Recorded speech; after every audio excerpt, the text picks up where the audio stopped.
ಭಾರತವನ್ನು ಒಂದು ಉಪಖಂಡ ಎಂದು ಕರೆಯಲು ಕಾರಣವೇನು ಅಂತಕ್ಕಂಥದ್ದು ಪ್ರಶ್ನೆ. ಈ ಒಂದು ಪ್ರಶ್ನೆಗೆ ಉತ್ತರ ನೋಡ್ತೀವಿ. ಪ್ರಾಚೀನ ಕಾಲದಿಂದಲೂ ನಮ್ಮ ದೇಶದಲ್ಲಿ ವಿವಿಧತೆಯಲ್ಲಿ ಏಕತೆಯನ್ನು ಕಾಣಬಹುದು. ಈ ವೈವಿಧ್ಯವು ನಮ್ಮ ದೇಶಕ್ಕೆ ಯಾವ ದೇಶದಲ್ಲೂ ಇರದಂತಹ ಶ್ರೀಮಂತಿಕೆಯನ್ನು ಕೊಟ್ಟಿದೆ. ಇಲ್ಲಿಯ ವಿವಿಧ ರೀತಿಯ ಮೇಲ್ಮೆ ಲಕ್ಷಣಗಳು, ವಾಯುಗುಣ, ಸ್ವಾಭಾವಿಕ ಸಸ್ಯವರ್ಗಗಳು ಹಾಗೂ ಜನರಲ್ಲಿನ ವೈವಿಧ್ಯತೆಯನ್ನು ಗಮನಿಸಿದಾಗ ಇದನ್ನು ಒಂದು ಉಪಖಂಡ ಅಂಥೇಳಿ ಕರೆಯಬಹುದಾಗಿದೆ ಅಂಥೇಳಿ ನಾವು ನೋಡ್ತೀವಿ. ನೆಕ್ಸ್ಟ್, ಭಾರತವು ಏಷ್ಯಾ ಖಂಡದ ಯಾವ ಭಾಗದಲ್ಲಿರುವ ಪರ್ಯಾಯ ದ್ವೀಪವಾಗಿದೆ ಅಂತಕ್ಕಂಥದ್ದು ಪ್ರಶ್ನೆ.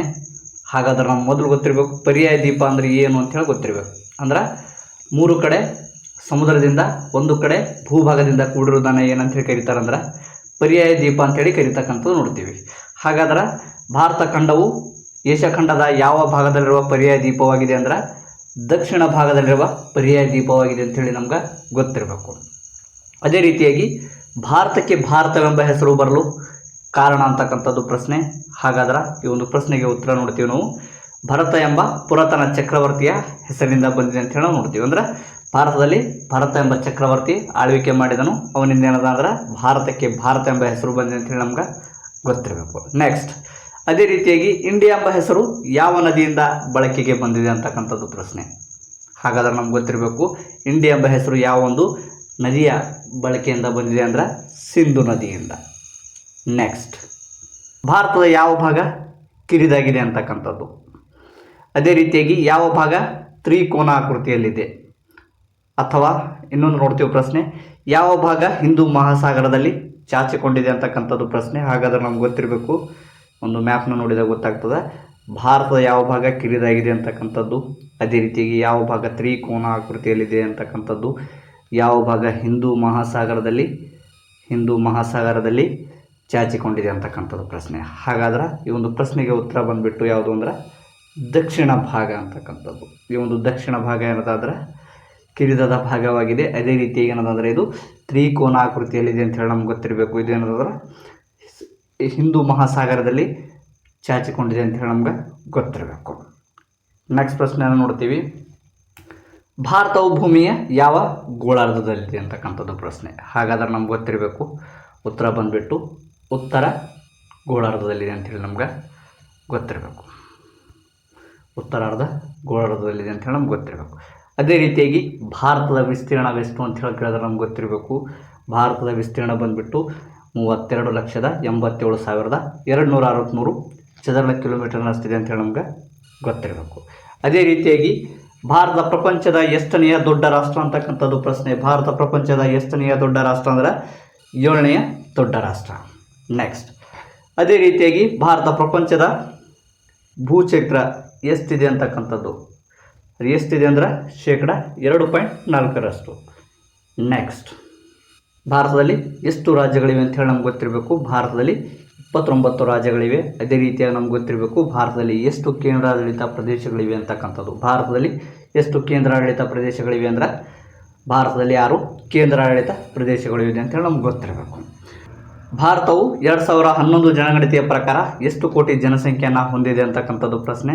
ಹಾಗಾದ್ರೆ ನಮ್ಗೆ ಗೊತ್ತಿರಬೇಕು 2011 ಜನಗಣತಿಯ ಪ್ರಕಾರ ಏನಂದ್ರೆ 121 ಕೋಟಿ ಜನಸಂಖ್ಯೆಯನ್ನು ಹೊಂದಿದೆ ಅಂತೇಳಿ ನಮ್ಗೆ ಗೊತ್ತಿರಬೇಕು.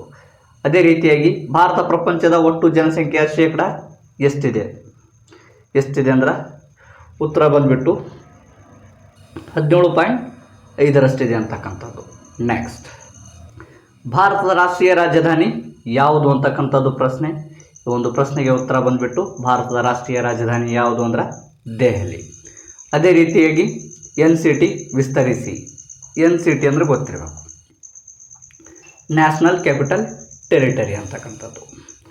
ಭಾರತವು ಭೌಗೋಳಿಕವಾಗಿ ಯಾವ ಗೋಳಾರ್ಧದ ಮಧ್ಯದಲ್ಲಿ ನೆಲೆಸಿದೆ ಅಂತಕ್ಕಂಥದ್ದು ಪ್ರಶ್ನೆ. ಹಾಗಾದ್ರೆ ಭಾರತವು ಭೌಗೋಳಿಕವಾಗಿ ಯಾವ ಗೋಳಾರ್ಧದ ಮಧ್ಯದಲ್ಲಿ ಇದೆ ಅಂದ್ರೆ ಉತ್ತರ ಗೋಳಾರ್ಧ ಹಾಗೂ ಪೂರ್ವ ಗೋಳಾರ್ಧದ ಮಧ್ಯದಲ್ಲಿ ಇದೆ ಅಂತ ಹೇಳಿ ನಮ್ಗೆ ಗೊತ್ತಿರಬೇಕು. ನೆಕ್ಸ್ಟ್, ಭಾರತ ಪ್ರಧಾನ ಭೂಭಾಗವು ಎಷ್ಟು ಡಿಗ್ರಿ ಅಕ್ಷಾಂಶ ಹಾಗೂ ರೇಖಾಂಶಗಳ ನಡುವೆ ವಿಸ್ತರಿಸಿದೆ ಅಂತಕ್ಕಂಥದ್ದು ಪ್ರಶ್ನೆ. ಭಾರತ ಭೂಭಾಗವು 8 ಡಿಗ್ರಿ 4ರಿಂದ 37 ಡಿಗ್ರಿ 6 ಉತ್ತರ ಅಕ್ಷಾಂಶ, 68 ಡಿಗ್ರಿ 7ರಿಂದ 97 ಡಿಗ್ರಿ 25 ಪೂರ್ವ ರೇಖಾಂಶಗಳ ನಡುವೆ ವಿಸ್ತರಿಸಿದೆ ಅಂತಕ್ಕಂಥದ್ದು ನಾವು ನೋಡ್ತೀವಿ. ಅದೇ ರೀತಿಯಾಗಿ ಭಾರತದ ದಕ್ಷಿಣ ತುದಿ ಯಾವುದು ಅಂದ್ರೆ ಕನ್ಯಾಕುಮಾರಿ. ಇದನ್ನು ಏನಂತೇಳಿ ಕರೀತಾರೆ ಅಂದ್ರೆ ಇಂದಿರಾ ಪಾಯಿಂಟ್ ಅಂತೇಳಿ ಕರೀತಕ್ಕಂಥದ್ದು ನೋಡ್ತೀವಿ. ನೆಕ್ಸ್ಟ್, ಭಾರತದ ದಕ್ಷಿಣ ತುದಿ ಯಾವುದು ಅಂತೇಳಿ ಕೇಳಿದ್ರೆ ನಮ್ಗೆ ಗೊತ್ತಿರಬೇಕು. ಭಾರತದ ದಕ್ಷಿಣ ತುದಿ ಯಾವುದು ಅಂದ್ರೆ ಕನ್ಯಾಕುಮಾರಿ. ಇದನ್ನು ಏನಂತೇಳಿ ಕರೀತಾರೆ ಅಂದ್ರೆ ಇಂದಿರಾ ಪಾಯಿಂಟ್ ಅಂತೇಳಿ ಕರೀತಕ್ಕಂಥದ್ದು ನೋಡ್ತೀವಿ. ಅದೇ ರೀತಿಯಾಗಿ ಭಾರತದ ಉತ್ತರ ತುದಿ ಯಾವುದು ಅಂದ್ರೆ ಜಮ್ಮು ಕಾಶ್ಮೀರ. ಭಾರತದ ಉತ್ತರ ತುದಿಯನ್ನು ಏನಂತೇಳಿ ಕರೀತಾರೆ ಅಂದ್ರೆ ಇಂದಿರಾ ಕೋಲ್ ಅಂತೇಳಿ ಕರೀತಕ್ಕಂಥದ್ದು ನೋಡ್ತೀವಿ. ಅದೇ ರೀತಿಯಾಗಿ ನಮ್ಗೆ ಗೊತ್ತಿರಬೇಕು ಭಾರತದ ಪೂರ್ವ ತುದಿ ಯಾವುದು ಅಂತೇಳಿ ನಮ್ಗೆ ಗೊತ್ತಿರಬೇಕು. ಭಾರತದ ಪೂರ್ವ ತುದಿ ಯಾವುದು ಅಂದ್ರೆ ಅರುಣಾಚಲ್ ಪ್ರದೇಶ್. ಅದೇ ರೀತಿಯಾಗಿ ಭಾರತದ ಪಶ್ಚಿಮ ತುದಿ ಯಾವುದು ಅಂತೇಳಿ ನಮ್ಗೆ ಗೊತ್ತಿರಬೇಕು. ಭಾರತದ ಪಶ್ಚಿಮ ತುದಿ ಯಾವುದು ಅಂದ್ರೆ ಗುಜರಾತಿನ ಕಚ್ ಅಂತೇಳಿ ನಮ್ಗೆ ಗೊತ್ತಿರಬೇಕು. ನೆಕ್ಸ್ಟ್, ಭಾರತದ ಭೂಮಧ್ಯ ರೇಖೆ ಯಾವುದು ಅಂತಕ್ಕಂಥದ್ದು ಪ್ರಶ್ನೆ. ಹಾಗಾದ್ರೆ ಈ ಒಂದು ಪ್ರಶ್ನೆಗೆ ಉತ್ತರ ಬಂದುಬಿಟ್ಟು 82 ಪೂರ್ವ ರೇಖಾಂಶ. ಇದು ಏನದಂದ್ರೆ ಪ್ರಯಾಗ್ ಅಲಹಾಬಾದ್ನ ದೇಶದ ಮಧ್ಯದಲ್ಲಿ ಹಾಯ್ದು ಹೋಗುತ್ತದೆ. ಹಾಗಾದ್ರೆ ನಮ್ಗೆ ಗೊತ್ತಿರಬೇಕು ಭಾರತದ ಭೂಮಧ್ಯ ರೇಖೆ ಎಲ್ಲಿ ಹಾದು ಹೋಗುತ್ತದೆ ಅಂದರೆ ಪ್ರಯಾಗ್ ಅಲಹಾಬಾದ್ನ ದೇಶದ ಮಧ್ಯದಲ್ಲಿ ಹಾದು ಹೋಗುತ್ತದೆ ಅಂತೇಳಿ ನಮ್ಗೆ ಗೊತ್ತಿರಬೇಕು. ಅದೇ ರೀತಿಯಾಗಿ ಭಾರತವು ಎಷ್ಟು ಕಿಲೋಮೀಟರ್ ಭೂಗಡಿಯನ್ನು ಹೊಂದಿದೆ ಅಂತಕ್ಕಂಥದ್ದು ಪ್ರಶ್ನೆ. ಭಾರತವು 15,200 ಕಿಲೋಮೀಟರ್ ಭೂಗಡಿಯನ್ನು ಹೊಂದಿದೆ ಅಂತೇಳಿ ನಮ್ಗೆ ಗೊತ್ತಿರಬೇಕು. ನೆಕ್ಸ್ಟ್, ಮೀಟರ್ ಕರಾವಳಿಯನ್ನು ಹೊಂದಿದೆ ಅಂತಕ್ಕಂಥದ್ದು ಪ್ರಶ್ನೆ. ಹಾಗಾದ್ರೆ ಈ ಒಂದು ಪ್ರಶ್ನೆಗೆ ಉತ್ತರ ಗೊತ್ತಿರಬೇಕು. ಭಾರತವು 6,100 ಕಿಲೋಮೀಟರ್ ಉದ್ದ ಕರಾವಳಿಯನ್ನು ಹೊಂದಿದೆ ಅಂತೇಳಿ ನಮ್ಗೆ ಗೊತ್ತಿರಬೇಕು. ಅದೇ ರೀತಿಯಾಗಿ ಭಾರತವು ಎಷ್ಟು ರಾಷ್ಟ್ರಗಳನ್ನೇ ಭೂಗಡಿಯನ್ನು ಹಂಚಿಕೊಂಡಿದೆ ಅಂತಕ್ಕಂಥದ್ದು ಪ್ರಶ್ನೆ. ಹಾಗಾದರೆ ಈ ಒಂದು ಪ್ರಶ್ನೆಗೆ ಉತ್ತರ ಬಂದುಬಿಟ್ಟು ಭಾರತವು 7 ರಾಷ್ಟ್ರಗಳೊಂದಿಗೆ ಭೂಗಡಿಯನ್ನು ಹಂಚಿಕೊಂಡಿದೆ ಅಂತೇಳಿ ನಮ್ಗೆ ಗೊತ್ತಿರಬೇಕು. ಅದೇ ರೀತಿಯಾಗಿ ಭಾರತದ ನೆರೆಯ ರಾಷ್ಟ್ರಗಳು ಯಾವುವು ಅಂತಕ್ಕಂಥದ್ದು ಪ್ರಶ್ನೆ. ಭಾರತದ ನೆರೆಯ ರಾಷ್ಟ್ರಗಳು ಬಂದುಬಿಟ್ಟು ಪಾಕಿಸ್ತಾನ್, ಅಫ್ಘಾನಿಸ್ತಾನ್, ಚೀನಾ, ನೇಪಾಳ, ಭೂತಾನ್, ಮಯನ್ಮಾರ್, ಬಾಂಗ್ಲಾದೇಶ ಮತ್ತು ಶ್ರೀಲಂಕಾ, ಮಾಲ್ಡೀವ್ಸ್. ಹಾಗಾದ್ರೆ ಈ ಒಂದು 7 ರಾಷ್ಟ್ರಗಳನ್ನ ನಾವು ನೋಡ್ತೀವಿ. ಈ ಒಂದು 7 ರಾಷ್ಟ್ರಗಳು ಏನಂದ್ರೆ ಭಾರತದೊಡನೆ ಭೂಗಡಿಯನ್ನು ಹಂಚಿಕೊಂಡಂತಹ ರಾಷ್ಟ್ರಗಳು ಅಂತೇಳಿ ನಮ್ಗೆ ಗೊತ್ತಿರಬೇಕು. ಅದೇ ರೀತಿಯಾಗಿ ಏನದಂದ್ರೆ ಇವು ನೆರೆಯ ರಾಷ್ಟ್ರಗಳು ಕೂಡ, ಹಾಗಾಗಿ ನಮ್ಗೆ ಗೊತ್ತಿರಬೇಕು ಇವು. ಅದೇ ರೀತಿಯಾಗಿ ಶ್ರೀಲಂಕಾ, ಮಾಲ್ಡೀವ್ಸ್ ಏನದಂದ್ರೆ ಭಾರತದ ನೆರೆಯ ರಾಷ್ಟ್ರಗಳು ಅಂತೇಳಿ ನಮ್ಗೆ ಗೊತ್ತಿರಬೇಕು. ನೆಕ್ಸ್ಟ್, ಭಾರತ ಮತ್ತು ಪಾಕಿಸ್ತಾನದ ನಡುವೆ ಇರುವ ಗಡಿ ರೇಖೆ ಯಾವುದು ಅಂತಕ್ಕಂಥದ್ದು. ಹಾಗಾದ್ರೆ ಈ ಒಂದು ಪ್ರಶ್ನೆಗೆ ಉತ್ತರ ಬಂದುಬಿಟ್ಟು ರ್ಯಾಡ್ಕ್ಲಿಫ್ ರೇಖೆ.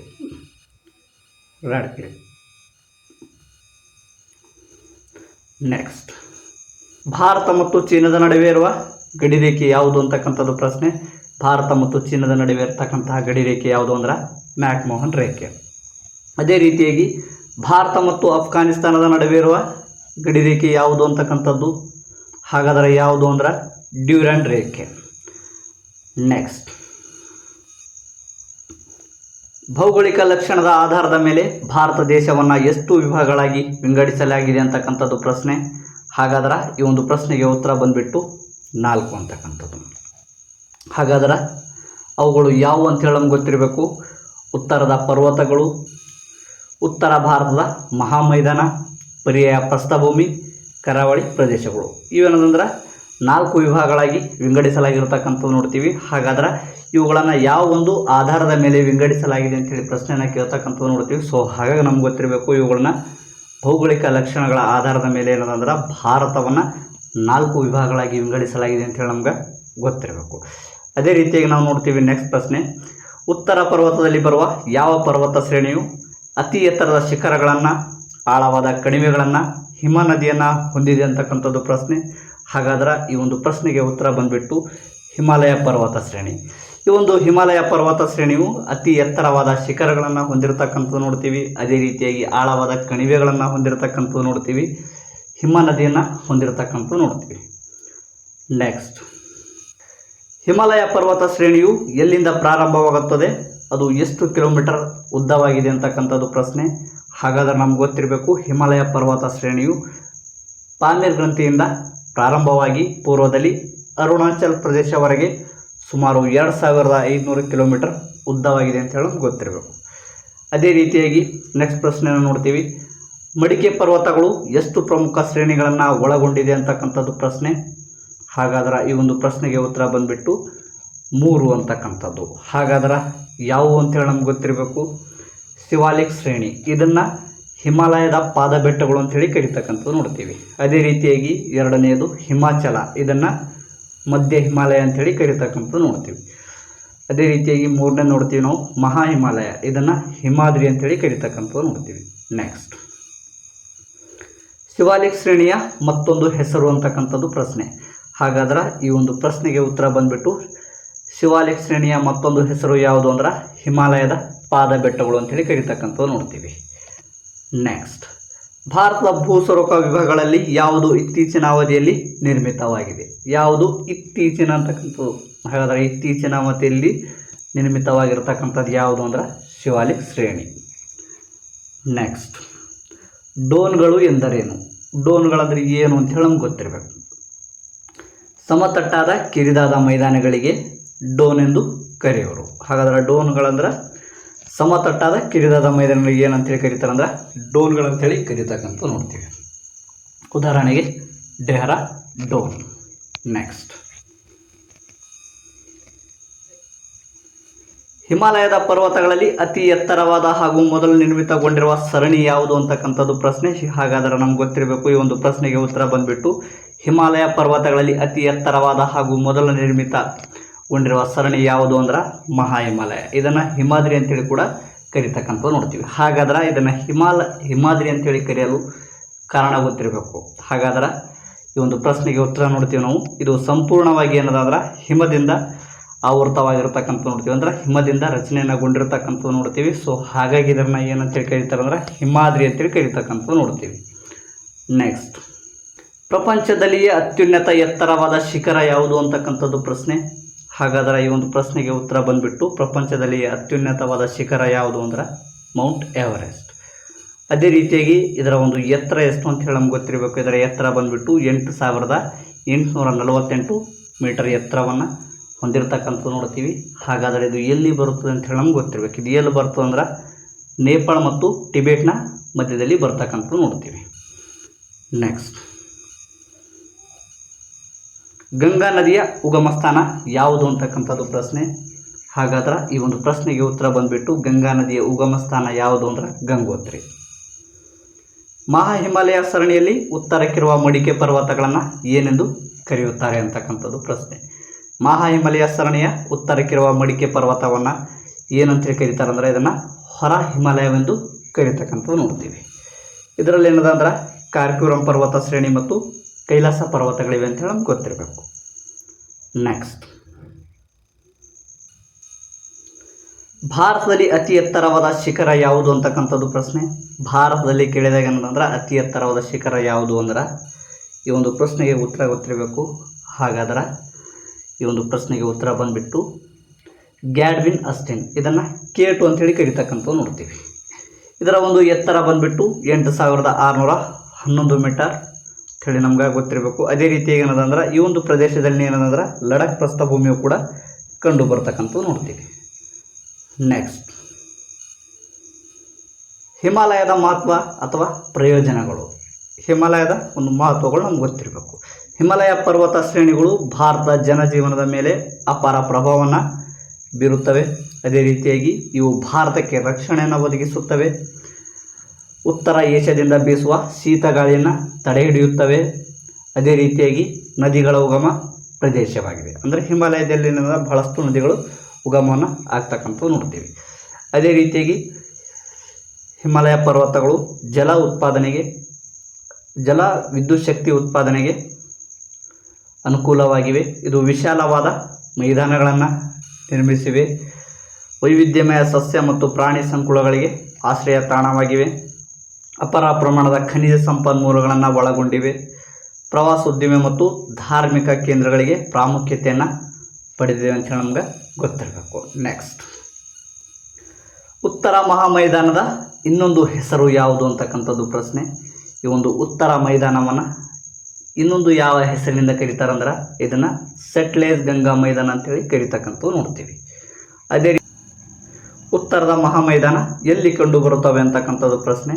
ಈ ಒಂದು ಉತ್ತರದ ಮಹಾಮೈದಾನಗಳು ಉತ್ತರದಲ್ಲಿ ಹಿಮಾಲಯ ಪರ್ವತಗಳು ಹಾಗೂ ದಕ್ಷಿಣದಲ್ಲಿ ಪರ್ಯಾಯ ಪ್ರಸ್ಥಭೂಮಿ ನಡುವೆ ಇವುಗಳು ಕಂಡು ಬರ್ತಕ್ಕಂಥದ್ದು ನೋಡ್ತೀವಿ. ಆ ಮೈದಾನ ಎಲ್ಲಿಂದ ಎಲ್ಲಿಯವರೆಗೆ ವಿಸ್ತರಿಸಿವೆ ಅಂತಕ್ಕಂಥದ್ದು ಪ್ರಶ್ನೆ. ಈ ಒಂದು ಪ್ರಶ್ನೆಗೆ ಉತ್ತರ ಬಂದ್ಬಿಟ್ಟು ಪಶ್ಚಿಮದಿಂದ ಸಿಂಧೂ ನದಿಯ ಮೈದಾನದಿಂದ ಪೂರ್ವದಲ್ಲಿ ಬ್ರಹ್ಮಪುತ್ರ ಕಣಿವೆವರೆಗೆ ವಿಸ್ತರಿಸಿವೆ. ಅದೇ ರೀತಿಯಾಗಿ ಪಶ್ಚಿಮದಿಂದ ಪೂರ್ವಕ್ಕೆ ಸುಮಾರು 2400 ಕಿಲೋಮೀಟರ್ ಉದ್ದವಾಗಿರುವ ಈ ಮೈದಾನವು 70ರಿಂದ 500 ಕಿಲೋಮೀಟರ್ ಅಗಲವಾಗಿವೆ ಅಂತ ಹೇಳಿ ನಮ್ಗೆ ಗೊತ್ತಿರಬೇಕು. ಈ ಮೈದಾನವು ಏನಂದ್ರೆ ಬಹುತೇಕವಾಗಿ ಏನಂದ್ರೆ ಸಮತಟ್ಟಾಗಿದೆ ಅಂತ ಹೇಳಿ ನಮ್ಗೆ ಗೊತ್ತಿರಬೇಕು. ನೆಕ್ಸ್ಟ್, ಉತ್ತರದ ಮಹಾಮೈದಾನವು ಯಾವ ಮಣ್ಣಿಂದ ನಿರ್ಮಿತವಾಗಿವೆ ಅಂತಕ್ಕಂಥದ್ದು ಪ್ರಶ್ನೆ. ಉತ್ತರದ ಮಹಾಮೈದಾನವು ಮೆಕ್ಕಲು ಮಣ್ಣಿನಿಂದ ನಿರ್ಮಿತವಾಗಿದೆ ಅಂತ ಹೇಳಿ ನಮ್ಗೆ ಗೊತ್ತಿರಬೇಕು. ಅಂದರೆ ನದಿಗಳು ಹೊತ್ತು ತಂದ ಹಾಕಿದ ಮೆಕ್ಕಲು ಮಣ್ಣಿನಿಂದ ಇವುಗಳು ನಿರ್ಮಿತವಾಗಿವೆ ಅಂತಕ್ಕಂಥದ್ದು ನಮ್ಗೆ ಗೊತ್ತಿರಬೇಕು. ನೆಕ್ಸ್ಟ್, ಬಬ್ಬರ್ ಎಂದರೇನು ಅಂತಕ್ಕಂಥದ್ದು ಪ್ರಶ್ನೆ. ಹಾಗಾದರೆ ಈ ಒಂದು ಪ್ರಶ್ನೆಗೆ ಉತ್ತರ ಬಂದುಬಿಟ್ಟು ಹಿಮಾಲಯದ ತಪ್ಪಲಿನ ನದಿಗಳು ಮೈದಾನವನ್ನು ಪ್ರವೇಶಿಸುವ ಕಡೆ ಅವುಗಳು ಹೊತ್ತು ತಂದ ದಪ್ಪ ಶಿಲಾ ಚೂರುಗಳನ್ನು ಸಂಚಯಿಸಿದೆ. ಇದನ್ನೇ ಏನಂತೇಳಿ ಕರೀತಾರೆ ಅಂದ್ರೆ ಬಬ್ಬರ್ ಅಂಥೇಳಿ ಕರಿತಕ್ಕಂಥ ನೋಡ್ತೇವೆ. ಅದೇ ರೀತಿ ಬಂಗಾರ ಅಂದರೆ ಏನು ಅಂತ ಹೇಳಿ ನಮ್ಗೆ ಗೊತ್ತಿರಬೇಕು. ಬಂಗಾರ ಅಂದ್ರೆ ಪುರಾತನ ಕಾಲದಲ್ಲಿ ಸಂಚಯಿತವಾಗಿರುವ ಮೆಕ್ಕಲು ಮಣ್ಣಿನ ವಲಯವನ್ನು ಏನಂತೇಳಿ ಕರೀತಾರೆ ಅಂದ್ರೆ ಬಂಗಾರ ಅಂಥೇಳಿ ಕರಿತಕ್ಕಂಥದ್ದು ನೋಡ್ತೀವಿ. ಅಂದರೆ ಪುರಾತನ ಕಾಲದಲ್ಲಿ ಸಂಚಯಿತವಾಗಿರುವ ಮೆಕ್ಕಲು ಮಣ್ಣಿನ ವಲಯವನ್ನು ಅಥವಾ ಪ್ರದೇಶವನ್ನು ಬಂಗಾರ ಅಂಥೇಳಿ ಕರಿತಕ್ಕಂಥದ್ದು ನೋಡ್ತೀವಿ. ನೆಕ್ಸ್ಟ್, ಖದರ್ ಎಂದರೇನು ಅಂತಕ್ಕಂಥ. ಹಾಗಾದರೆ ಖದರ್ ಅಂದರೆ ಏನು ಅಂತ ಹೇಳಿ ನಮ್ಗೆ ಗೊತ್ತಿರಬೇಕು. ಇತ್ತೀಚಿನ ಅವಧಿಯಲ್ಲಿ ಸಂಚಯಿತಗೊಂಡು ನಿರ್ಮಿತವಾಗಿರತಕ್ಕಂತಹ ಮೆಕ್ಕಲ ಮಣ್ಣನ್ನು ಏನಂತೇಳಿ ಕರೀತಾರೆ ಅಂದ್ರೆ ಖದರ್ ಅಂತೇಳಿ ಕರಿತಕ್ಕಂಥದ್ದು ನೋಡ್ತೀವಿ. ಅಂದ್ರೆ ಇದನ್ನೆಲ್ಲ ಇತ್ತೀಚಿನ ಅವಧಿಯಲ್ಲಿ ನಿರ್ಮಿತವಾಗಿರ್ತಕ್ಕಂತಹ ಮೆಕ್ಕಲು ಮಣ್ಣನ್ನು ಖದರ್ ಅಂತೇಳಿ ಕರಿತಕ್ಕಂಥದ್ದು ನೋಡ್ತೀವಿ. ಮೌಂಟ್ ಎವರೆಸ್ಟ್ ಪರ್ವತದ ಎತ್ತರವನ್ನು ಮೊದಲ ಬಾರಿಗೆ ನಿಖರವಾಗಿ ಗುರುತಿಸಿದವರು ಯಾರು ಅಂತಕ್ಕಂಥದ್ದು ಪ್ರಶ್ನೆ. ಈ ಒಂದು ಪ್ರಶ್ನೆಗೆ ಉತ್ತರ ಬಂದುಬಿಟ್ಟು ರಾಜ್ನಾಥ್ ಸಿದ್ಕರ್ ಅಂತಕ್ಕಂಥವ್ರು. ಭಾರತದ ಭೂಸ್ವರೂಪ ವಿಭಾಗಗಳಲ್ಲಿ ಅತಿ ದೊಡ್ಡದು ಯಾವುದು ಅಂತಕ್ಕಂಥದ್ದು ಪ್ರಶ್ನೆ. ಹಾಗಾದರೆ ಈ ಒಂದು ಪ್ರಶ್ನೆಗೆ ಉತ್ತರ ಬಂದುಬಿಟ್ಟು ಪರ್ಯಾಯ ಪ್ರಸ್ಥಭೂಮಿ. ಅಲ್ಲದೆ ಇದನ್ನು ಭೂ ಇತಿಹಾಸದ ಪ್ರಕಾರ ಇದನ್ನು ಅತಿ ಪುರಾತನವಾದದ್ದು ಅಂತ ಹೇಳಿ ಕರಿತಕ್ಕಂಥದ್ದು ನೋಡ್ತೀವಿ. ಅದೇ ರೀತಿಯ ನಮ್ಗೆ ಗೊತ್ತಿರಬೇಕು, ಭೂಖಂಡಗಳ ಆರಂಭದಲ್ಲಿದ್ದ ಗೋಂಡ್ವಾನ ಭೂರಾಶಿಯ ಒಂದು ಭಾಗವಾಗಿದೆ ಅಂಥೇಳಿ ಇದನ್ನು ಭೂವಿಜ್ಞಾನಿಗಳು ಅಭಿಪ್ರಾಯಪಟ್ಟಿದ್ದಾರೆ ಅಂತ ಹೇಳಿ ನಮ್ಗೆ ಗೊತ್ತಿರಬೇಕು. ನೆಕ್ಸ್ಟ್, ಪರ್ಯಾಯ ಪ್ರಸ್ಥಭೂಮಿಯ ಉತ್ತರ ಭಾಗದಲ್ಲಿ ಬರುವ ಪ್ರಮುಖ ಪ್ರಸ್ಥಭೂಮಿಗಳು ಯಾವುವು ಅಂಥೇಳಿ ನಾವು ನೋಡ್ತೀವಿ. ಈ ಒಂದು ಪ್ರಶ್ನೆಗೆ ಉತ್ತರ ಬಂದುಬಿಟ್ಟು ವಿಂಧ್ಯ ಪರ್ವತಗಳು, ಸಾತ್ಪುರ ಬೆಟ್ಟ, ರವಾಳಿ ಬೆಟ್ಟಗಳು, ಮಾಳ್ವಾ ಪ್ರಸ್ಥಭೂಮಿ, ಛೋಟನಾಗ್ಪುರ್ ಪ್ರಸ್ಥಭೂಮಿ. ಹಾಗಾದ್ರೆ ಪರ್ಯಾಯ ಪ್ರಸ್ಥಭೂಮಿಯ ಉತ್ತರ ಭಾಗದಲ್ಲಿ ಕಂಡುಬರುವ ಪ್ರಸ್ಥಭೂಮಿಗಳು ಯಾವುವು ಅಂತೇಳಿ ನಮ್ಗೆ ಗೊತ್ತಿರಬೇಕು. ಯಾವುವು ಅಂದ್ರೆ ವಿಂಧ್ಯ ಪರ್ವತ, ಸಾತ್ಪುರ ಬೆಟ್ಟ, ಅರವಳಿ ಬೆಟ್ಟಗಳು, ಮಾಳ್ವಾ ಪ್ರಸ್ಥಭೂಮಿ, ಛೋಟನಾಗ್ಪುರ್ ಪ್ರಸ್ಥಭೂಮಿ. ನೆಕ್ಸ್ಟ್, ಪರ್ಯಾಯ ಪ್ರಸ್ಥಭೂಮಿಯ ಮಧ್ಯದಲ್ಲಿ ಏನಂದ್ರೆ ನರ್ಮದಾ ಮತ್ತು ತಪತಿ ನದಿ ಹಾಗೂ ದಾಮೋದರ್ ನದಿಗಳಲ್ಲದೆ ಅನೇಕ ಚಿಕ್ಕ ನದಿಗಳು ಹರಿಯುತ್ತವೆ. ಇವುಗಳನ್ನು ಏನಂತೇಳಿ ಕರೀತಾರೆ ಅಂತೇಳಿ ನಮ್ಗೆ ಗೊತ್ತಿರಬೇಕು. ಇವುಗಳನ್ನು ಕೇಂದ್ರ ಪ್ರಸ್ಥಭೂಮಿ ಅಂತೇಳಿ ಕರಿತಕ್ಕಂಥದ್ದು ನೋಡ್ತೀವಿ. ಹಾಗಾದರೆ ಕೇಂದ್ರ ಪ್ರಸ್ಥಭೂಮಿ ಯಾವುದನ್ನು ಕರೀತಾರೆ ಅಂತೇಳಂದ್ರೆ ನರ್ಮದಾ ಮತ್ತು ತಪತಿ ನದಿ ಹಾಗೂ ದಾಮೋದರ್ ನದಿಗಳಲ್ಲದೆ ಅನೇಕ ಚಿಕ್ಕ ನದಿಗಳು ಹರಿಯುತ್ತವೆ.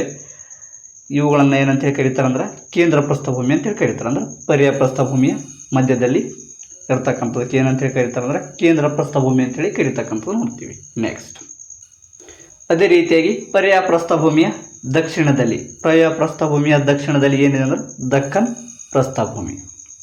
ಪ್ರಸ್ಥಭೂಮಿಯ ಉತ್ತರದಲ್ಲಿ ಅಂತಕ್ಕಂಥದ್ದು ಪ್ರಶ್ನೆ. ಮಹಾದೇವ, ಮೈಕಲ್ ಶ್ರೇಣಿ, ಅಮರಕಂಟಕ ಬೆಟ್ಟಗಳು, ರಾಜ್ಮಾಲ್ ಬೆಟ್ಟಗಳು ಅಂತೇಳಿ ನಮ್ಗೆ ಗೊತ್ತಿರಬೇಕು. ಅದೇ ರೀತಿಯಾಗಿ ದಕ್ಕನ್ ಪ್ರಸ್ಥಭೂಮಿ ಪಶ್ಚಿಮದಲ್ಲಿ ಅಂತಕ್ಕಂಥದ್ದು. ದಕ್ಕನ್ ಪ್ರಸ್ಥಭೂಮಿಯ ಪಶ್ಚಿಮದಲ್ಲಿ ಏನನ್ನು ಕಂಡು ಬರ್ತಾವೆ ಅಂತೇಳಿ ನಮ್ಗೆ ಗೊತ್ತಿರಬೇಕು. ಪಶ್ಚಿಮ ಬೆಟ್ಟಗಳಿವೆ. ಇವುಗಳು ಮಹಾರಾಷ್ಟ್ರ ಹಾಗೂ ಕರ್ನಾಟಕದಲ್ಲಿ ಇವುಗಳನ್ನು ಏನಂತೇಳಿ ಕರೀತಾರೆ ಅಂತೇಳಿ ನಮ್ಗೆ ಗೊತ್ತಿರಬೇಕು. ಇವುಗಳನ್ನು ಏನಂತೇಳಿ ಕರೀತಾರೆ ಅಂದ್ರೆ ಸಹ್ಯಾದ್ರಿ ಅಂತೇಳಿ ಕರೀತಕ್ಕಂಥದ್ದು ನೋಡ್ತೀವಿ. ನೆಕ್ಸ್ಟ್, ದಕ್ಷಿಣ ಭಾರತದಲ್ಲಿ ಅತ್ಯುನ್ನತ ಶಿಖರ ಯಾವುದು ಅಂತಕ್ಕಂಥದ್ದು ಪ್ರಶ್ನೆ. ಹಾಗಾದರೆ ಈ ಒಂದು ಪ್ರಶ್ನೆಗೆ ಉತ್ತರ ಬಂದುಬಿಟ್ಟು ಅಣ್ಣಾಮಲೈ ಸರಣಿಯ ಆನೆಮುಡಿ ಶಿಖರ. ಹಾಗಾದರೆ ನಮ್ಗೆ ಗೊತ್ತಿರಬೇಕು ದಕ್ಷಿಣ ಭಾರತದಲ್ಲಿ ಅತ್ಯುನ್ನತ ಶಿಖರ ಯಾವುದು ಅಂದ್ರೆ ಆನೆಮುಡಿ.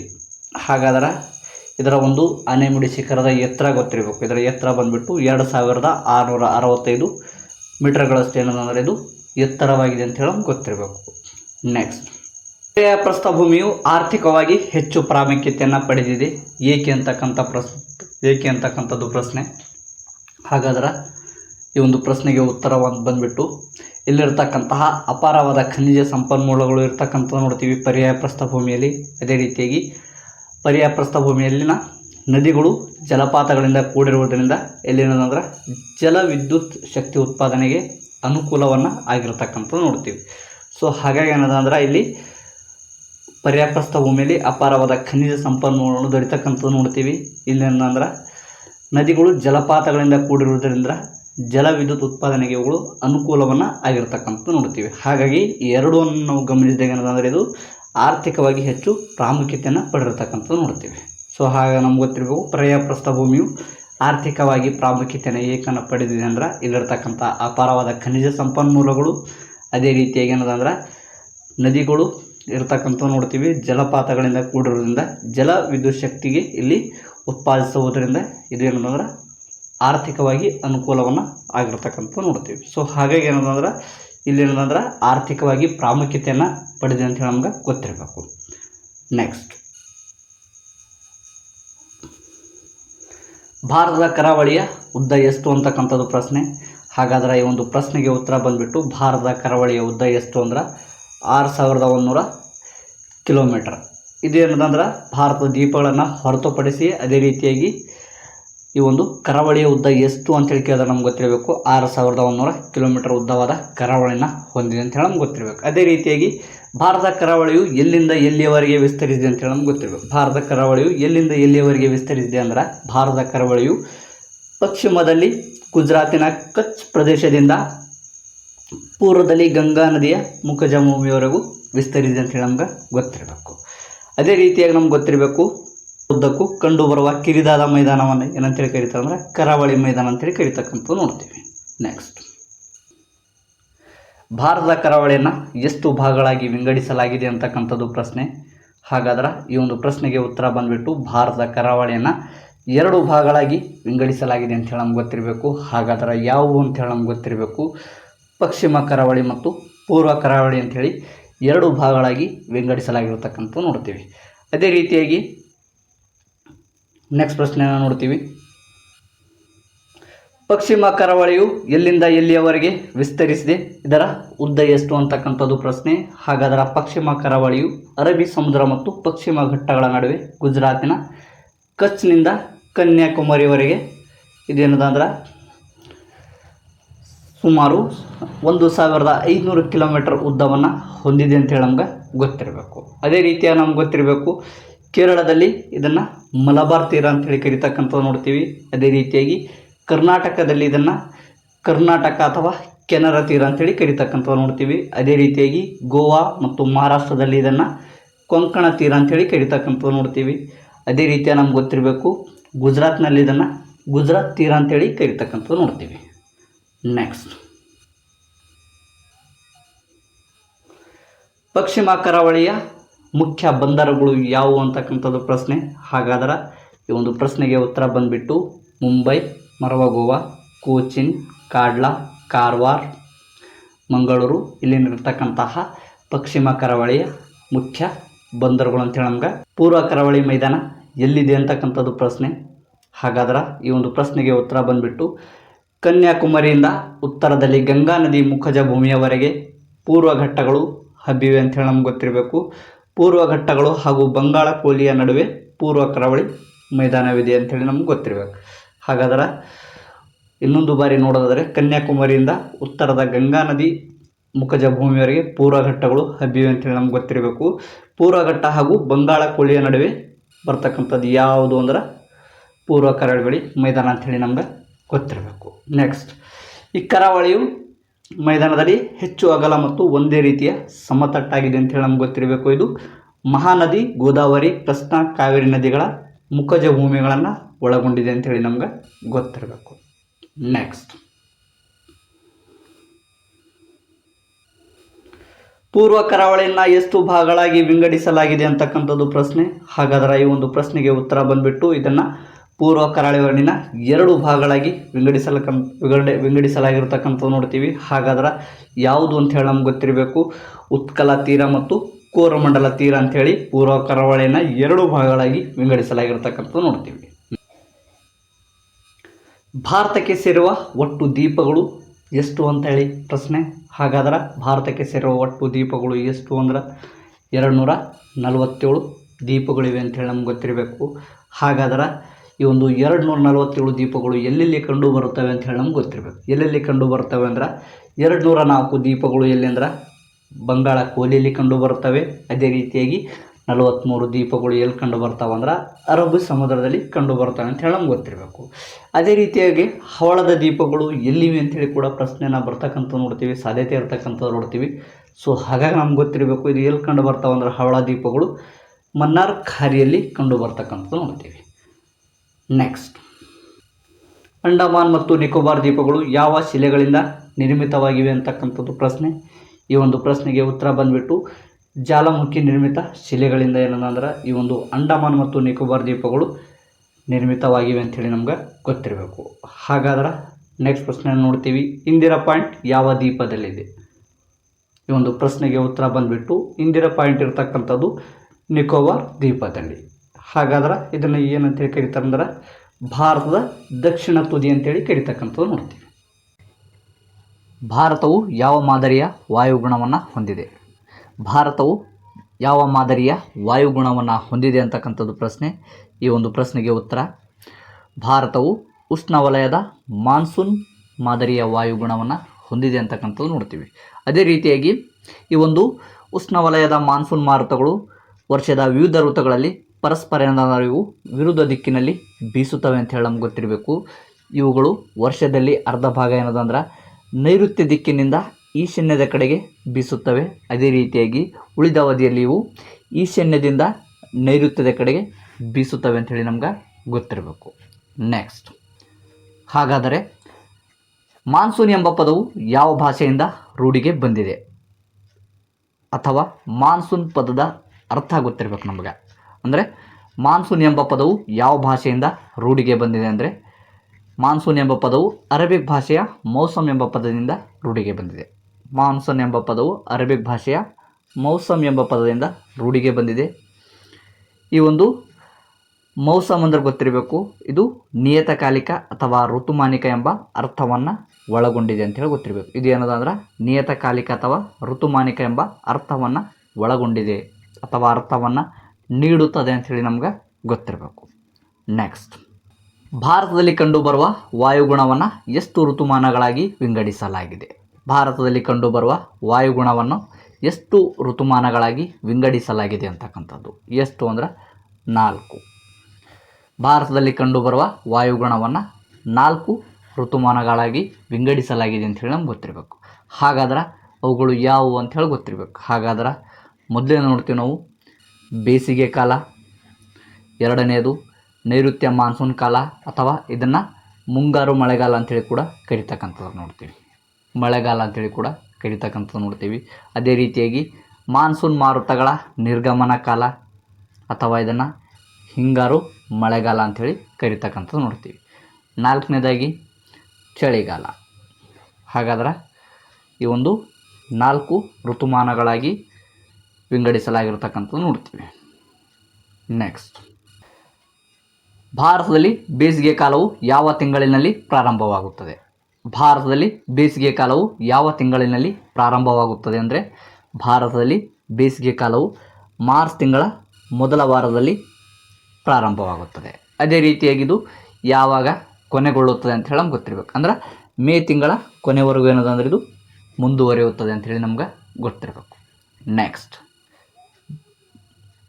ಬೇಸಿಗೆಯ ಕಾಲದಲ್ಲಿ ಭಾರತದಲ್ಲಿ ಉಷ್ಣಾಂಶ ಅಧಿಕವಾಗಿರಲು ಕಾರಣ?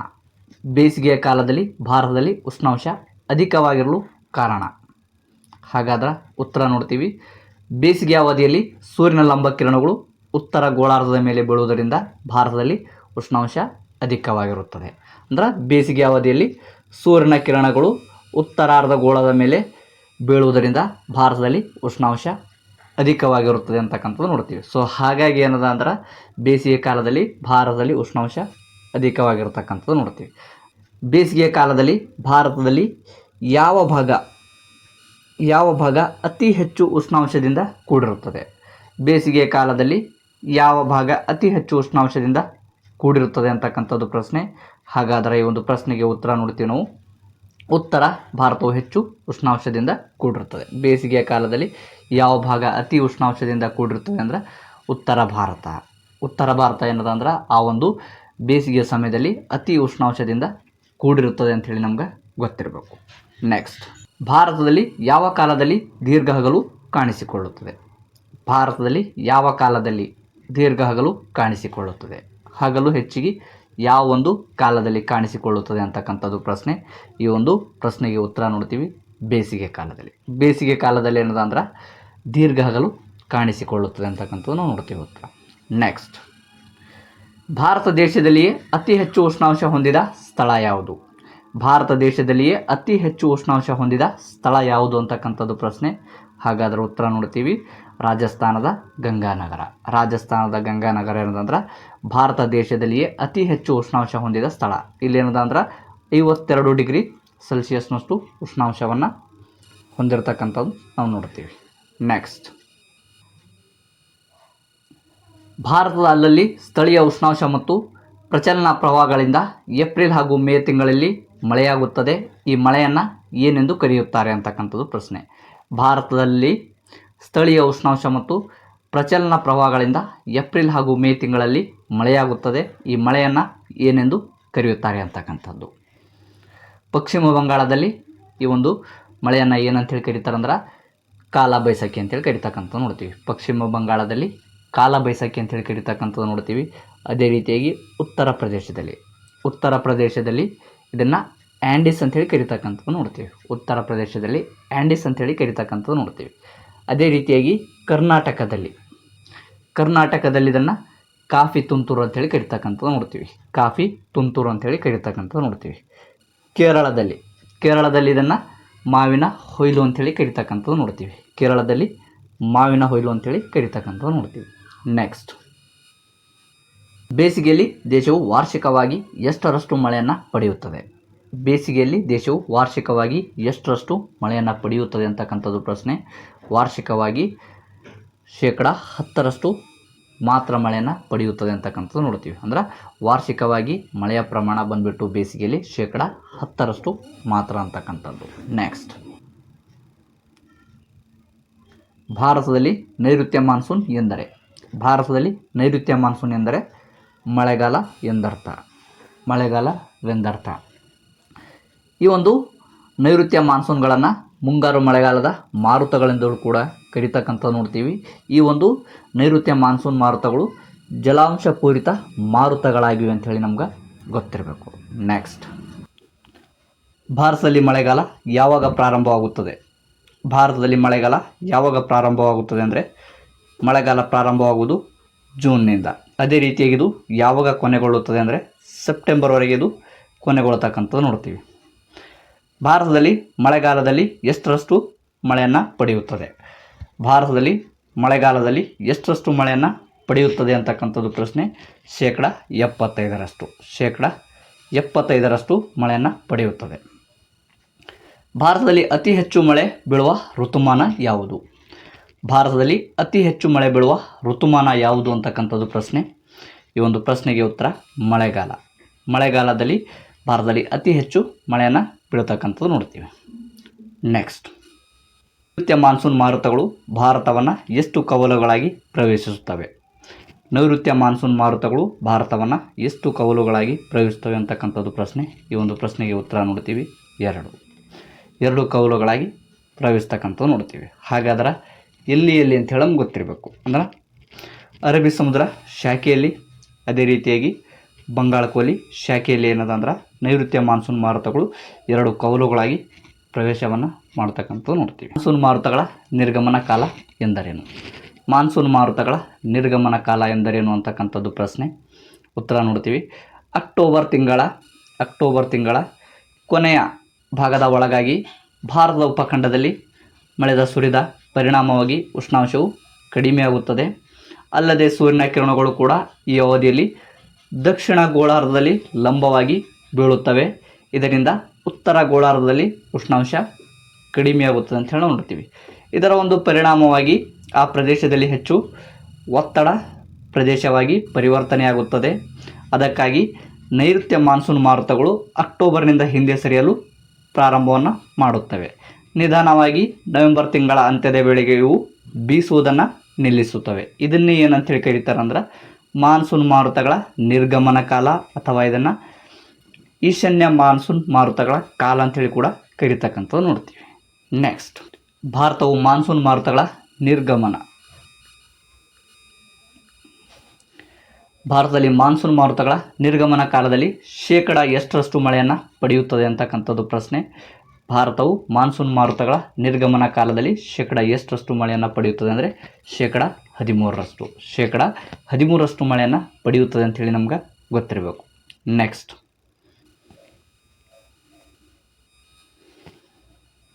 ಭಾರತದಲ್ಲಿ ಮಾನ್ಸೂನ್ ಮಾರುತಗಳು ಕಾಲದಲ್ಲಿ ಉಷ್ಣವಲಯದ ಆವರ್ತ ಗಾಳಿಗಳು, ಇವು ಆವರ್ತ ಗಾಳಿಗಳನ್ನು ಚಂಡಮಾರುತ ಅಂತೇಳಿ ಕರೀತಕ್ಕಂಥದ್ದು ನೋಡ್ತೀವಿ. ಎಲ್ಲಿ ನಿರ್ಮಿತಗೊಳ್ಳುತ್ತವೆ ಅಂತಕ್ಕಂಥದ್ದು ಪ್ರಶ್ನೆ. ಭಾರತದಲ್ಲಿ ಮಾನ್ಸೂನ್ ಮಾರುತಗಳ ಕಾಲದಲ್ಲಿ ಉಷ್ಣವಲಯದ ಆವರ್ತ ಗಾಳಿಗಳು ಅಂದರೆ ಚಂಡಮಾರುತ ಎಲ್ಲಿ ನಿರ್ಮಿತಗೊಳ್ಳುತ್ತವೆ ಅಂತಕ್ಕಂಥದ್ದು ಪ್ರಶ್ನೆ. ಉತ್ತರ ನೋಡ್ತೀವಿ, ಬಂಗಾಳ ಕೊಲ್ಲಿ ಮತ್ತು ಅರಬ್ಬಿ ಸಮುದ್ರಗಳಲ್ಲಿ ಇವು ಚಂಡಮಾರುತಗಳು ನಿರ್ಮಾಣವನ್ನು ಕೊಳ್ತಕ್ಕಂಥದ್ದು ನೋಡ್ತೀವಿ. ಹಾಗಾದರೆ ಈ ಒಂದು ಚಂಡಮಾರುತಗಳು, ಈ ಒಂದು ಆವರ್ತ ಗಾಳಿಗಳು ಅಧಿಕ ವೇಗ ಹಾಗೂ ಮಳೆಯಿಂದ ಕೂಡಿರುತ್ತವೆ ಅಂಥೇಳಿ ನಮ್ಗೆ ಗೊತ್ತಿರಬೇಕು. ಅದೇ ರೀತಿಯಾಗಿ ಇವುಗಳು ಅಧಿಕ ವೇಗ ಹಾಗೂ ಮಳೆಯಿಂದ ಕೂಡಿರ್ತಕ್ಕಂಥದ್ದನ್ನು ನೋಡ್ತೀವಿ. ಸೊ ಹಾಗಾಗಿ ಏನದಂದರೆ ಇವು ಜೀವ ಹಾಗೂ ಆಸ್ತಿ ಹಾನಿಯನ್ನು ಉಂಟು ಮಾಡುತ್ತವೆ ಅಂಥೇಳಿ ನಾವು ನೋಡ್ತೀವಿ. ಅದೇ ರೀತಿಯಾಗಿ ಈ ಒಂದು ಮಾನ್ಸೂನ್ ಮಾರುತಗಳ ಕಾಲದಲ್ಲಿ ಉಂಟಾಗ್ತಕ್ಕಂತಹ ಚಂಡಮಾರುತಗಳು ಏನದ ಅಂದ್ರೆ ಒಳನಾಡಿಗೆ ಸಾಕಷ್ಟು ಮಳೆಯನ್ನು ತರುತ್ತವೆ ಅಂಥೇಳಿ ನಮ್ಗೆ ಗೊತ್ತಿರಬೇಕು. ನೆಕ್ಸ್ಟ್, ಚಳಿಗಾಲ ಯಾವಾಗ ಪ್ರಾರಂಭವಾಗುತ್ತದೆ? ಚಳಿಗಾಲ ಯಾವಾಗ ಪ್ರಾರಂಭವಾಗುತ್ತದೆ ಅಂತಕ್ಕಂಥದ್ದು ಪ್ರಶ್ನೆ. ಚಳಿಗಾಲ ಪ್ರಾರಂಭವಾಗೋದು ಡಿಸೆಂಬರ್ನಿಂದ. ಅದೇ ರೀತಿಯಾಗಿ ಇದು ಯಾವಾಗ ಕೊನೆಗೊಳ್ಳುತ್ತದೆ ಅಂಥೇಳಿ ನಮ್ಗೆ ಗೊತ್ತಿರಬೇಕು. ಫೆಬ್ರವರಿಯ ಕೊನೆಯವರೆಗೂ ಇದು ಮುಂದುವರಿತಕ್ಕಂಥದ್ದು ನೋಡ್ತೀವಿ. ಅದೇ ರೀತಿಯಾಗಿ ಚಳಿಗಾಲದಲ್ಲಿ ಯಾವ ಒಂದು ರಾಜ್ಯದಲ್ಲಿ ಅತಿ ಕಡಿಮೆ ಉಷ್ಣಾಂಶ ಕಂಡುಬರುತ್ತದೆ?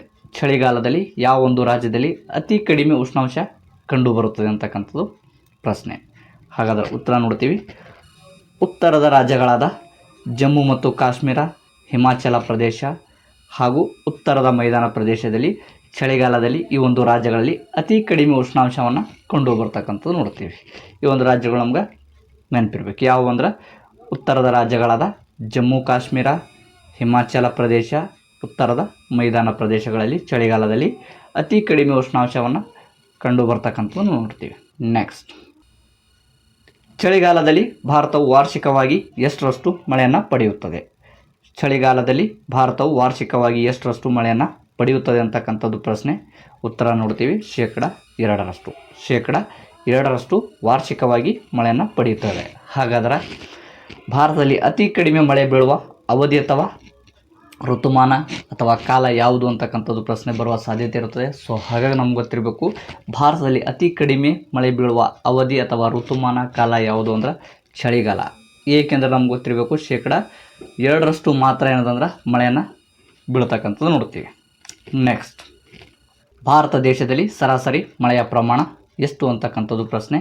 ಭಾರತ ದೇಶದಲ್ಲಿ ಸರಾಸರಿ ಮಳೆಯ ಪ್ರಮಾಣ ಎಷ್ಟು ಅಂದರೆ ಸರಾಸರಿ ಮಳೆಯ ಪ್ರಮಾಣ 110 ಸೆಂಟಿಮೀಟರ್. 110 ಸೆಂಟಿಮೀಟರ್ನಷ್ಟು. ನೆಕ್ಸ್ಟ್, ಹಂಚಿಕೆಯ ಆಧಾರದ ಮೇಲೆ ಭಾರತವನ್ನು ಎಷ್ಟು ಭಾಗಗಳಾಗಿ ವಿಂಗಡಿಸಲಾಗಿದೆ? ಮಳೆಯ ಹಂಚಿಕೆಯ ಆಧಾರದ ಮೇಲೆ ಭಾರತವನ್ನು ಎಷ್ಟು ಭಾಗಗಳಾಗಿ ವಿಂಗಡಿಸಲಾಗಿದೆ ಅಂತಕ್ಕಂಥದ್ದು ಪ್ರಶ್ನೆ. ಹಾಗಾದ್ರೆ ಉತ್ತರ ನೋಡ್ತೀವಿ 3. ಅಂದ್ರೆ ಮಳೆಯ ಹಂಚಿಕೆಯ ಆಧಾರದ ಮೇಲೆ ಭಾರತವನ್ನು 3 ಭಾಗಗಳಾಗಿ ವಿಂಗಡಿಸಲಾಗಿದೆ ಅಂತ ಹೇಳಿ ನಾವು ನೋಡ್ತೀವಿ. ಹಾಗಾದ್ರೆ ಯಾವುವು ಅಂಥೇಳಿ ನಮ್ಗೆ ಗೊತ್ತಿರಬೇಕು. ಮೊದಲನೇ ನೋಡ್ತೀವಿ ಕಡಿಮೆ ಮಳೆಯ ಪ್ರದೇಶ, ಕಡಿಮೆ ಮಳೆಯ ಪ್ರದೇಶ. ಎರಡನೆಯದು ಸಾಧಾರಣ ಮಳೆ ಪಡೆಯುವ ಪ್ರದೇಶ, ಸಾಧಾರಣ ಮಳೆ ಪಡೆಯುವ ಪ್ರದೇಶ. ಮೂರನೇದಾಗಿ ಅಧಿಕ ಮಳೆಯ ಪ್ರದೇಶ. ಮೂರನೇದಾಗಿ ನೋಡ್ತೀವಿ ಅಧಿಕ ಮಳೆಯ ಪ್ರದೇಶ. ಹಾಗಾದ್ರೆ ಕಡಿಮೆ ಮಳೆಯ ಪ್ರದೇಶ ಎಂದರೇನು? ಕಡಿಮೆ ಮಳೆಯ ಪ್ರದೇಶ ಎಂದರೇನು ಅಂತಕ್ಕಂಥದ್ದು ಪ್ರಶ್ನೆ. ಉತ್ತರ ನೋಡ್ತೀವಿ, ಈ ಒಂದು ಪ್ರದೇಶದಲ್ಲಿ ವಾರ್ಷಿಕವಾಗಿ ಸುಮಾರು 50 ಸೆಂಟಿಮೀಟರ್ಗಿಂತ ಕಡಿಮೆ ಮಳೆ ಬೀಳುತ್ತದೆ. ಅಂದರೆ ಈ ಒಂದು ಪ್ರದೇಶದಲ್ಲಿ ವಾರ್ಷಿಕವಾಗಿ ಸುಮಾರು 50 ಸೆಂಟಿಮೀಟರ್ಗಿಂತ ಕಡಿಮೆ ಮಳೆ ಬೀಳುತ್ತದೆ. ಆ ಒಂದು ಪ್ರದೇಶವನ್ನು ಏನಂತೇಳಿ ಕರೀತಾರೆ ಅಂದ್ರೆ ಕಡಿಮೆ ಮಳೆಯ ಪ್ರದೇಶ ಅಂತೇಳಿ ಕರೀತಕ್ಕಂಥದ್ದು ನೋಡ್ತೀವಿ. ಯಾವ ಪ್ರದೇಶದಲ್ಲಿ ಕಡಿಮೆ ಮಳೆ ಬೀಳುತ್ತದೆ? ಯಾವ ಪ್ರದೇಶದಲ್ಲಿ ಕಡಿಮೆ ಮಳೆ ಬೀಳುತ್ತದೆ ಅಂತಕ್ಕಂಥದ್ದು ಪ್ರಶ್ನೆ. ಉತ್ತರ ನೋಡ್ತೀವಿ. ರಾಜಸ್ಥಾನದ ಥಾರ್ ಮರುಭೂಮಿ, ಅದಕ್ಕೆ ಹೊಂದಿಕೊಂಡಿರುವ ಪಂಜಾಬ್. ರಾಜಸ್ಥಾನದ ಥಾರ್ ಮರುಭೂಮಿ ಹಾಗೂ ಅದಕ್ಕೆ ಹೊಂದಿಕೊಂಡಿರುವ ಪಂಜಾಬ್. ಹರಿಯಾಣ, ಗುಜರಾತಿನ ಕಚ್ ಪ್ರದೇಶ, ಜಮ್ಮು ಮತ್ತು ಕಾಶ್ಮೀರ, ಮಹಾರಾಷ್ಟ್ರದ ಪೂರ್ವ ಭಾಗ, ಕರ್ನಾಟಕದ ಒಳನಾಡು. ಈ ಒಂದು ಪ್ರದೇಶದಲ್ಲಿ ಏನದಂದ್ರೆ ಕಡಿಮೆ ಮಳೆ ಬೀಳುವ ವಲಯವಾಗಿವೆ ಅಂತ ಹೇಳಿ ನಮ್ಗೆ ಗೊತ್ತಿರಬೇಕು. ಯಾವುವು ಅಂದ್ರೆ ರಾಜಸ್ಥಾನದ ಥಾರ್ ಮರುಭೂಮಿ ಹಾಗೂ ಅದಕ್ಕೆ ಹೊಂದಿಕೊಂಡಿರುವ ಪಂಜಾಬ್, ಹರಿಯಾಣ, ಗುಜರಾತಿನ ಕಚ್ ಪ್ರದೇಶ, ಜಮ್ಮು ಮತ್ತು ಕಾಶ್ಮೀರ, ಮಹಾರಾಷ್ಟ್ರದ ಪೂರ್ವ ಭಾಗ, ಕರ್ನಾಟಕದ ಒಳನಾಡು. ಈ ಒಂದು ಕಡಿಮೆ ಮಳೆ ಬೀಳತಕ್ಕಂಥ ಪ್ರದೇಶ ಅಂದ್ರೆ ವಾರ್ಷಿಕವಾಗಿ ಇಲ್ಲಿ ಸುಮಾರು 50 ಸೆಂಟಿಮೀಟರ್ಗಳಷ್ಟು ಕಡಿಮೆ ಮಳೆಯನ್ನು ಬೀಳ್ತಕ್ಕಂಥ ಪ್ರದೇಶಗಳಾಗಿವೆ ಅಂತ ಹೇಳಿ ನಮ್ಗೆ ಗೊತ್ತಿರಬೇಕು. ನೆಕ್ಸ್ಟ್, ಭಾರತದಲ್ಲಿ ಅತಿ ಕಡಿಮೆ ಮಳೆ ಬೀಳುವ ಪ್ರದೇಶ ಯಾವುದು? ಭಾರತದಲ್ಲಿ ಅತಿ ಕಡಿಮೆ ಮಳೆ ಬೀಳುವ ಪ್ರದೇಶ ಯಾವುದು ಅಂದ್ರೆ ರಾಜಸ್ಥಾನದ ಜೈಸಲ್ಮೇರ್ ಜಿಲ್ಲೆಯ ರೋಯ್ಲಿ. ರಾಜಸ್ಥಾನದ ಜೈಸಲ್ಮೇರ್ ಜಿಲ್ಲೆಯ ರೋಯ್ಲಿ. ಈ ಒಂದು ರೋಯ್ಲಿಯಲ್ಲಿ ಭಾರತದಲ್ಲಿ ಅತಿ ಕಡಿಮೆ ಮಳೆ ಬೀಳುವ ಪ್ರದೇಶ. ಹಾಗಾದ್ರೆ ಇಲ್ಲಿ ಸರಾಸರಿ ಎಷ್ಟು ಮಳೆ ಬೀಳುತ್ತದೆ ಅಂತ ಹೇಳಿ ನಮ್ಗೆ ಗೊತ್ತಿರಬೇಕು. ಇಲ್ಲಿ ಸರಾಸರಿ ಮಳೆಯ ಪ್ರಮಾಣ ಬಂದುಬಿಟ್ಟು 8.3 ಸೆಂಟಿಮೀಟರ್ಗಳಷ್ಟು ಮಳೆಯನ್ನು ಆಗ್ತಕ್ಕಂಥದ್ದು ನೋಡ್ತೀವಿ. ಸೊ ಹಾಗಾಗಿ ಏನದ ಭಾರತದಲ್ಲಿ ಅತಿ ಕಡಿಮೆ ಮಳೆ ಬೀಳುವ ಪ್ರದೇಶ ಯಾವುದು ಅಂದ್ರೆ ರಾಜಸ್ಥಾನ್ ಜೈಸಲ್ಮೇರ್ ಜಿಲ್ಲೆಯ ರೋಯ್ಲಿ ಅಂತಕ್ಕಂಥದ್ದು ನಮ್ಗೆ ನೆನಪಿರಬೇಕು. ನೆಕ್ಸ್ಟ್, ಮಳೆ ಪಡೆಯುವ ಪ್ರದೇಶ ಎಂದರೇನು? ಸಾಧಾರಣ ಮಳೆ ಪಡೆಯುವ ಪ್ರದೇಶ ಎಂದರೇನು ಅಂತಕ್ಕಂಥದ್ದು ಪ್ರಶ್ನೆ. ಈ ಒಂದು ಸಾಧಾರಣ ಮಳೆ ಪಡೆಯುವ ಪ್ರದೇಶದಲ್ಲಿ ವಾರ್ಷಿಕವಾಗಿ ಸುಮಾರು 50ರಿಂದ 250 ಸೆಂಟಿಮೀಟರ್ಗಳಷ್ಟು ಮಳೆ ಬೀಳುತ್ತದೆ. ಈ ಒಂದು ಪ್ರದೇಶವನ್ನು ಏನಂತೇಳಿ ಕರೀತಾರೆ ಅಂದ್ರೆ ಸಾಧಾರಣ ಮಳೆ ಪಡೆಯುವ ಪ್ರದೇಶ ಅಂತೇಳಿ ಕರೀತಕ್ಕಂಥದ್ದು ನೋಡ್ತೀವಿ. ಅಂದ್ರೆ ಇಲ್ಲಿ ವಾರ್ಷಿಕವಾಗಿ ಸುಮಾರು 50ರಿಂದ 250 ಸೆಂಟಿಮೀಟರ್ಗಳಷ್ಟು ಮಳೆಯನ್ನು ಬೀಳ್ತಕ್ಕಂಥದ್ದು ನೋಡ್ತೀವಿ. ಅಂತಹ ಪ್ರದೇಶವನ್ನು ಏನಂತೇಳಿ ಕರೀತಾರೆ ಅಂದ್ರೆ ಸಾಧಾರಣ ಮಳೆ ಪಡೆಯುವ ಪ್ರದೇಶ ಅಂತೇಳಿ ಕರೀತಕ್ಕಂಥದ್ದು ನೋಡ್ತೀವಿ. ಅಧಿಕ ಮಳೆಯ ಪ್ರದೇಶ ಅಂದರೆ ಏನು ಅಂತೇಳಿ ನಮ್ಗೆ ಗೊತ್ತಿರಬೇಕಂದ್ರೆ ವಾರ್ಷಿಕವಾಗಿ ಇಲ್ಲಿ ಸುಮಾರು 250 ಸೆಂಟಿಮೀಟರ್ಗಿಂತ ಹೆಚ್ಚು ಮಳೆಯ ಬೀಳುವ ಪ್ರದೇಶವನ್ನು ನಾವೇನಂತೇಳಿ ಕರಿತೀವಿ ಅಂದ್ರೆ ಅಧಿಕ ಮಳೆ ಪ್ರದೇಶ ಅಂತೇಳಿ ಕರೀತಕ್ಕಂಥ ನೋಡ್ತೀವಿ. ಅಂದ್ರೆ ವಾರ್ಷಿಕವಾಗಿ ಇಲ್ಲಿ ಸುಮಾರು 250 ಸೆಂಟಿಮೀಟರ್ಗಿಂತ ಹೆಚ್ಚು ಮಳೆಯ ಬೀಳುವ ಪ್ರದೇಶವನ್ನು ನಾವು ಅಧಿಕ ಮಳೆಯ ಬೀಳುವ ಪ್ರದೇಶ ಅಂತೇಳಿ ಕರೀತಕ್ಕಂಥದ್ದು ನೋಡ್ತೀವಿ.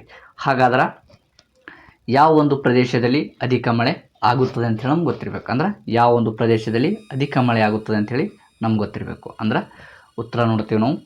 ಪಶ್ಚಿಮ ಘಟ್ಟಗಳ ಪಶ್ಚಿಮ ಭಾಗದಲ್ಲಿ, ಅಸ್ಸಾಂ ಹಾಗೂ ಪೂರ್ವ ರಾಜ್ಯಗಳು, ಪಶ್ಚಿಮ ಬಂಗಾಳ. ಅಂದ್ರೆ ಪಶ್ಚಿಮ ಘಟ್ಟಗಳ ಪಶ್ಚಿಮ ಭಾಗ, ಅಸ್ಸಾಂ ಹಾಗೂ ಪೂರ್ವ ರಾಜ್ಯಗಳು ಹಾಗೂ ಪಶ್ಚಿಮ ಬಂಗಾಳದಲ್ಲಿ ಏನದಂದ್ರೆ ಅಧಿಕವಾಗಿ ಮಳೆಯನ್ನು ಆಗ್ತಕ್ಕಂಥದ್ದು ನೋಡ್ತೀವಿ. ನೆಕ್ಸ್ಟ್, ಹಾಗಾದ್ರೆ ಭಾರತ ದೇಶದಲ್ಲಿ ಅತ್ಯಧಿಕ ಮಳೆ ಪಡೆಯುವ ಪ್ರದೇಶ ಯಾವುದು ಅಂತಕ್ಕಂಥದ್ದು ಪ್ರಶ್ನೆ. ಭಾರತ ದೇಶದಲ್ಲಿ ಅತ್ಯಧಿಕ ಮಳೆ ಪಡೆಯುವ ಪ್ರದೇಶ ಯಾವುದು ಅಂದ್ರೆ ಮೌಸಿನ್ ರಾಮ್. ನೆಕ್ಸ್ಟ್, ಭಾರತ ಜನತೆಯ ಪ್ರಧಾನ ಉದ್ಯೋಗ ಯಾವುದು? ಭಾರತ ಜನತೆಯ ಪ್ರಧಾನ ಉದ್ಯೋಗ ಯಾವುದು ಅಂದ್ರೆ ವ್ಯವಸಾಯ ಅಂತಕ್ಕಂಥದ್ದು ಏನದಂದ್ರೆ ಭಾರತ ಜನತೆಯ ಪ್ರಧಾನ ಉದ್ಯೋಗ. ಮಳೆ ವಿಫಲವಾದರೆ ಡ್ಯಾಶ್ ಡ್ಯಾಶ್ ಬರುತ್ತದೆ. ಮಳೆ ವಿಫಲವಾದರೆ ಡ್ಯಾಶ್ ಡ್ಯಾಶ್ ಬರುತ್ತದೆ. ಮಳೆ ವಿಫಲವಾದರೆ ಬರಗಾಲ ಬರುತ್ತದೆ. ಮಳೆ ವಿಫಲವಾದರೆ ಬರಗಾಲ ಬರುತ್ತದೆ. ಅದೇ ರೀತಿಯಾಗಿ ಮಳೆ ಹೆಚ್ಚಾದಾಗ ಡ್ಯಾಶ್ ಡ್ಯಾಶ್ ಉಂಟಾಗುತ್ತದೆ. ಮಳೆ ಹೆಚ್ಚಾದಾಗ ಡ್ಯಾಶ್ ಡ್ಯಾಶ್ ಉಂಟಾಗುತ್ತದೆ. ಮಳೆ ಹೆಚ್ಚಾದಾಗ ಏನದಂದ್ರೆ ಪ್ರವಾಹ ಉಂಟಾಗುತ್ತದೆ. ಭಾರತದ ವ್ಯವಸಾಯವನ್ನು ಡ್ಯಾಶ್ ಡ್ಯಾಶ್ ಎಂದು ಕರೆಯುವರು. ಭಾರತದ ವ್ಯವಸಾಯವನ್ನು ಡ್ಯಾಶ್ ಡ್ಯಾಶ್ ಎಂದು ಕರೆಯುವರು. ಭಾರತದ ವ್ಯವಸಾಯವನ್ನು ಮಾನ್ಸೂನ್ ಜೊತೆಯಲ್ಲಿ ಆಡುವ ಜೂಜಾಟ ಎಂದು ಕರೆಯುವರು. ಭಾರತದ ವ್ಯವಸಾಯವನ್ನು ಮಾನ್ಸೂನ್ ಜೊತೆಯಲ್ಲಿ ಆಡುವ ಜೂಜಾಟ ಎಂದು